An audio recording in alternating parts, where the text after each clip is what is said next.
But let's start with the NFL Scouting Combine. We just watched it. Okay, so Indianapolis was abuzz with the Scouting Combine. First and foremost, do I love this event? No. I'm sorry to be a buzzkill, but I've never really loved the Combine. It is what it is. I think that the Combine is about touch points and confirmations. Teams are trying to confirm what they've seen on film by getting you in the room and talking to you as a player. That's what they're trying to do. Maybe some of them are trying to confirm some of the traits that they see on film, and they're trying to get a measurable on that trait. They think you're fast. Are you fast? They think you're twitchy. Are you twitchy? They think you're strong and powerful. Are you strong and powerful? They think that you're tall. Are you tall? So on and so forth. That's what the Combine is for. Now, we've made it into something a little bit different, and it's entertaining. And I'm entertained and you're entertained. And so because of that, I do enjoy it, but its value for me is a little bit hit or miss.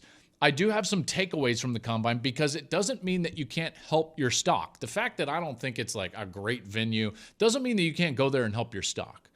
So let's talk about like 5 points from this Combine. And I'm going to start with a guy that I actually think in tandem with his late season run and then his run at the Combine improved his stock. Now, how much? I'm not sure. I think that this player could get into the middle of the first round, potentially. I really like his game. I'm talking about the Houston transfer, goes to Texas, Matthew Golden. Matthew Golden ran out, man. 4.29 in the 40 is going to raise some serious attention in those circles.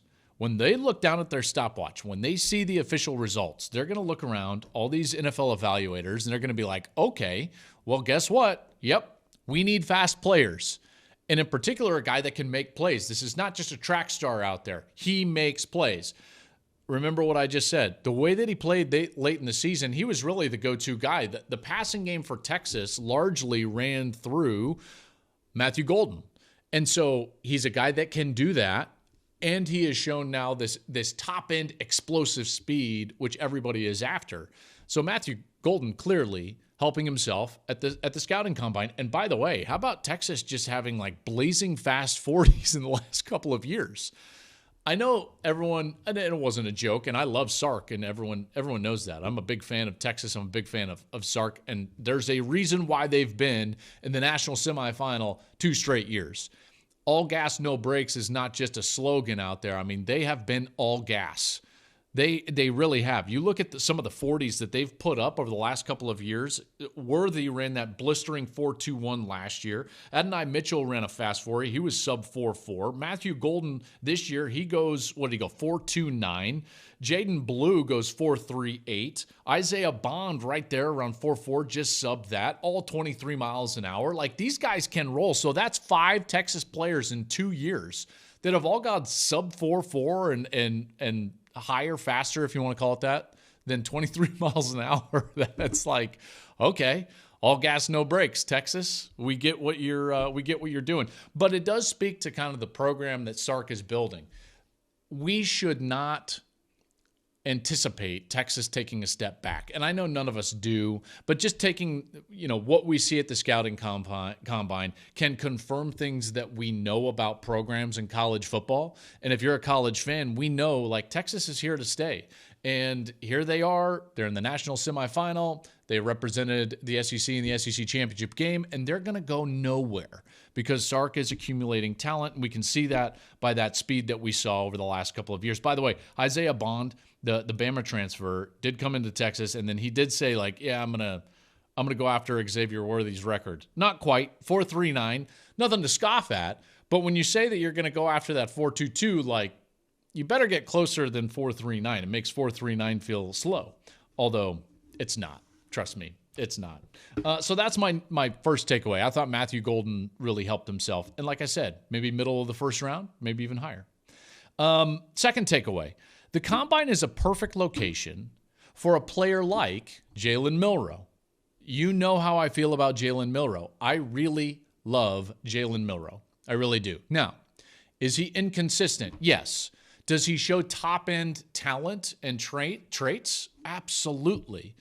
And that's exactly why he is tailor-made for a Combine. Now, I wish he would have run because I think that would have really grabbed some attention amongst the evaluators in the NFL. I think it would have created buzz. It would have created buzz outside of the evaluators within the media. It would have created buzz within the evaluators, but he didn't. Okay, that's fine. But just watching him throw and watching him on tape, seeing him in person, trust me, when you see him in person, you're like, oh my gosh, like this guy is just, he's an Adonis. And athletically, he does things other guys can't. And from an evaluator standpoint, whenever you see something that you can't teach, it raises your eyebrows and it draws you in and it draws your attention.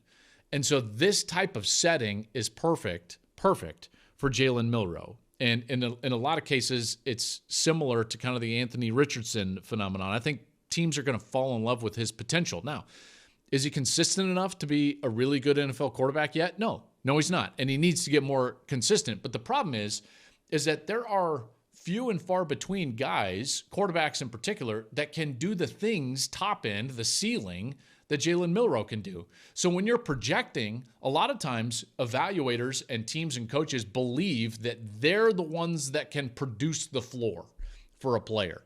If your floor is really low, they can develop you to a point where your floor is no longer low, and then you can capitalize in the top end talent. That's what Andy Reid thought with Patrick Mahomes, and he was right. Okay? So even though he has shown some inconsistencies, and namely, the film against Michigan is not going to help him out, that top end stuff, man, I'm telling you, people are going to fall in love with that, and Indianapolis is certainly a location that type of love affair starts. Third, and let me stick with quarterbacks here, Cam Ward and Shedeur not doing on-field drills, not throwing. And here's the deal. I know that some people like to criticize them because they want to see them compete. And I'm not here to tell you can't criticize these guys. If you want to criticize these guys, that's fine.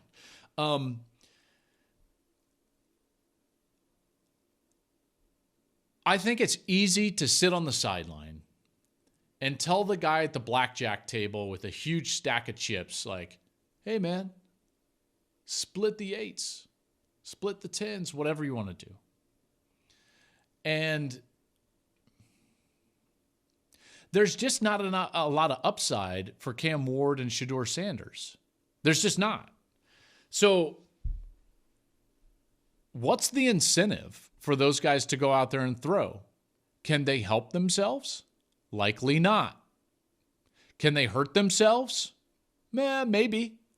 And did you see, like I saw, the disjointedness that occurs when you're trying to throw to receivers that are just out there trying to run as fast as they can, that you've never thrown before, that they're running routes that they just got taught literally while they're standing in line. And it's like, run to this cone and then run to that cone. And they're like, hey, throw the ball on time. And it's like, listen, timing in that setting is not a thing.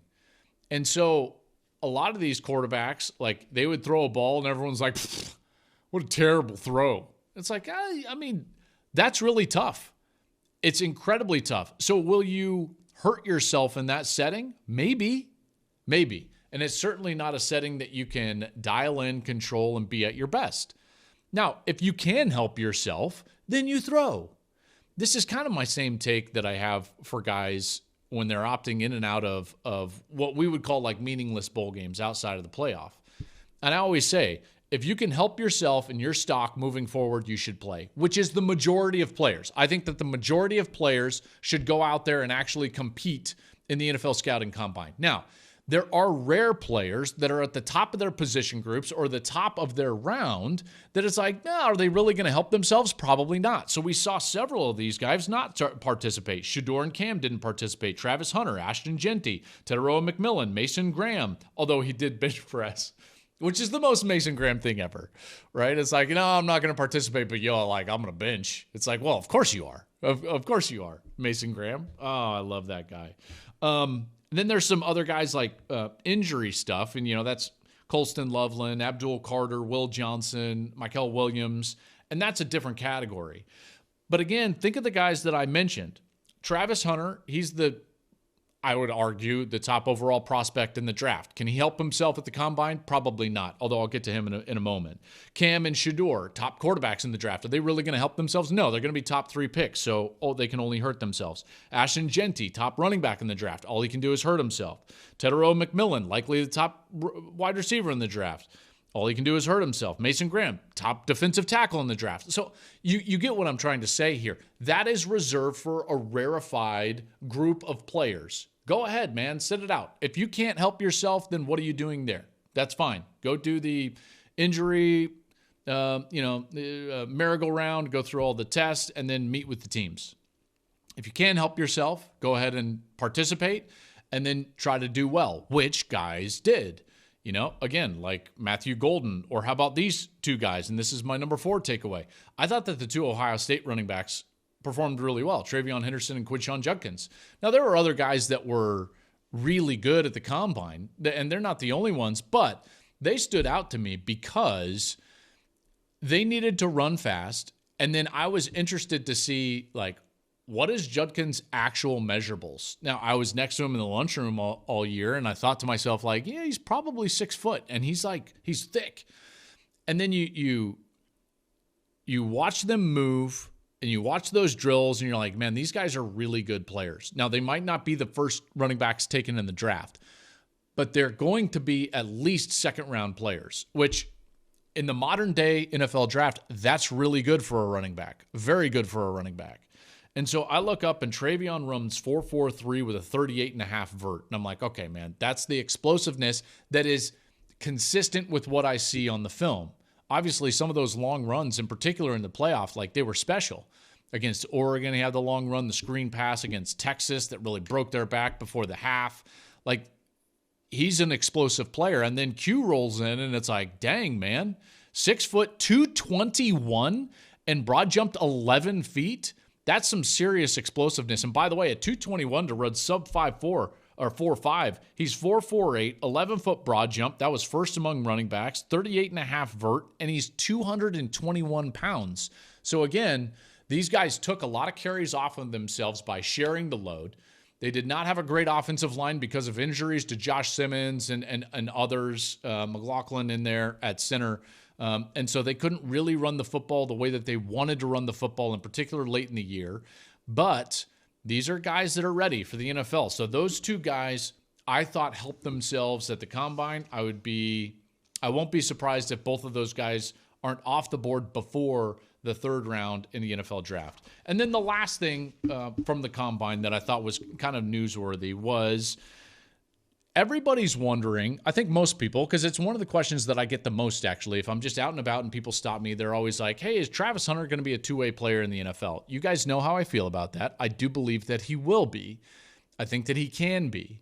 I think that he's special. He is special. And then he was asked about that at the scouting combine, and in a kind of a fun way, in terms of another, quote, 2-way player, Shohei Ohtani, and he was asked, which was harder, Ohtani or what he does? Here was his answer. What's more difficult, what you do in football or what Ohtani does? Probably me, what I do in football, because it's a lot on your body. Ohtani, he's a great player, but you got to do a lot in football. Okay. So here's why I wanted to touch on this is most of you know, in my past, and granted this was a lifetime ago, I was drafted out of high school to play baseball by the San Diego Padres. I was drafted in the 11th round, and I signed and I went and I played 3 years of minor league baseball before I quit baseball and went back to school, and then I walked on at the University of Colorado. So that's my path. Okay, so I was a multiple sport guy my entire life, all the way through high school, and I have a good bit of knowledge of football and baseball. Okay, so Travis is right and wrong all at the same time. He is right that in terms of the physical toll that his body will take trying to do what he does in the sport of football, it's harder than what Shohei Ohtani is doing in baseball, being a pitcher and a hitter. Now, that's where it ends, because everything else is way more difficult for Ohtani. Way more difficult. And again, I'm not trying to say like, oh, he's wrong. I just thought this was a fun topic, in particular with my background, because he says like, oh, what I do is harder because of my toll on my body. Okay, that's fine, and that's fair. I will just tell you that no. No. Travis Hunter is a rare talent. Rare. And what makes him great is the fact that he's got this incredible fitness level that allows him to take these traits that make him a great wide receiver and a great DB and use them for a longer period of time than others can use them. That's where his greatness is, okay? Because the traits, the explosiveness, the hand-eye coordination, the spatial awareness, the speed, the agility, all of that stuff, everything that he's using as a wide receiver is the exact same things that he's going to need as a defensive back. Okay, so the two things that he is doing are not opposed. They're similar. It's more in line with a basketball player being a great offensive player and a great defensive player. Okay, it's similar.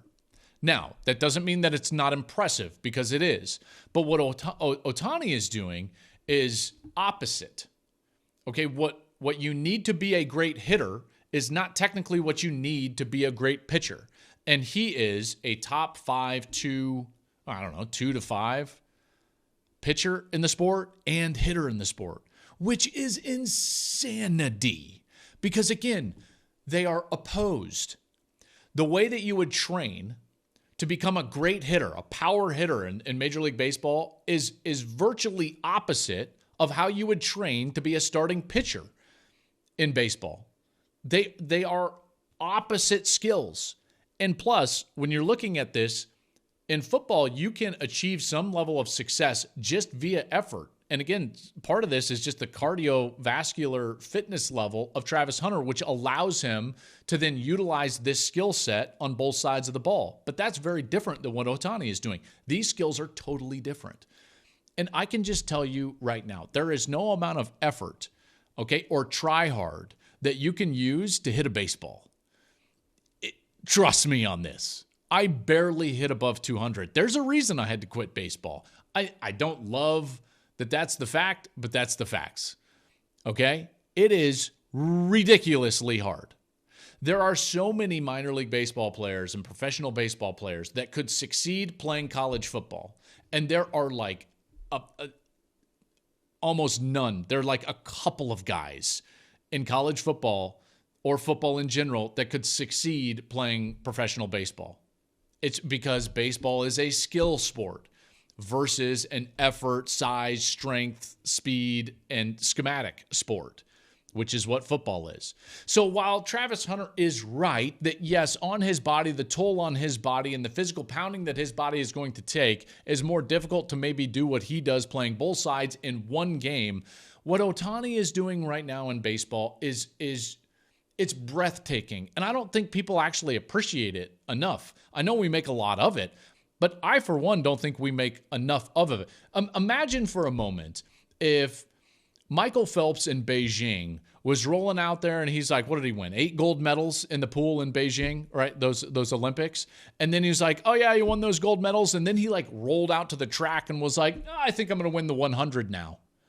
That's what Ohtani is doing. They are opposite skills. Like what you do to be a great hitter is not what you do to be a great pitcher. You need to be twitchy and explosive to be a great hitter, and you need to be fluid and pliable to be a great pitcher. Again, they're opposite. So I'm not going to belabor this point, but like, guys, like Travis, I love you, man. I love you. And while, yes, physically the toll on your body in football is different, what Ohtani is doing is just ridiculous. Now, because of that physical toll that football puts on your body, I tell you what was a big deal at the scouting combine was the fact that Travis Hunter weighed 188 pounds.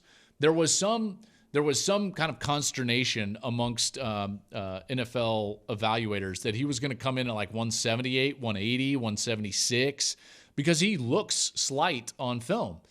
And they didn't think like, hey man, you can't put a guy out there on both sides of the ball that doesn't have like some thickness. And so at 188, I think I think that there was some level of acceptance among the evaluator circle that it's like, okay, yeah, he's big enough, he's thick enough, and he can do it. He can take the physical toll. So from a measurable standpoint, that was big coming out of the combine. Thank you for watching the Joel Klatt Show YouTube channel. And if you liked this clip, make sure to like it and subscribe to the channel, and you can stay up to date on all of my college football coverage.